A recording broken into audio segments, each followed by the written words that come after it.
ebyo nga tubitadde ku bbali mu muzannyo gw'emmotoka z'empaka. Abavuzi b'emmotoka z'empaka basoma 50 bakweriisa enfuufu mu mpaka eza Moil Eastern Rally nga za mwetooloolo gwakuna ku kalenda y'ekibiina ekitwala omuzannyo gw'emmotoka z'empaka mu ggwanga ekya FMU era nga zitongozeddwa mu bitundu eby'ejjinja. Particular event as we come to Jinja to enjoy, and I've already told people that motorsport has justified itself to government that we are #1 sport, and that is based on our economic impact on the places where we go.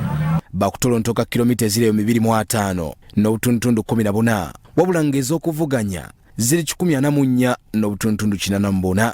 Tulabe podium etambula bunambaniriza bugo mwamiriza ali mwaniriza neshiyimba tubade naye monte mugondi mu competition kintu ajja kiwulira wompulira ku radio oba ku TV mbandidiye ko kuba mulanga gwa motoka dampaka kubanga nze ndira driver nga ndiko akakasa nti kuluno ku lw'omukaaga na kwedde mwezi nga 89 tuli Bujjagali lutu tuli mu bikado tuli nawandago ndikubiriza abasogama namwe mwena nti kuluno mwekuume aba pichipichi ne waba wangu desente tazitwala ziwa namba 2 osegera tegeza yakolamu nemotoka javuga yenyini nawo giraba nsajja okitegeera.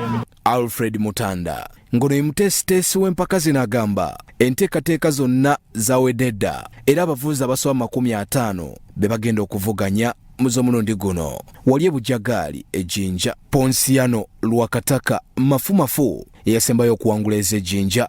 Empaka ez'omwetooloolo gw'okusatu ezasembyeyo Hoima ez'Akabalega Rally zawanguddwa Yasin Nasa ne Ali Katumba.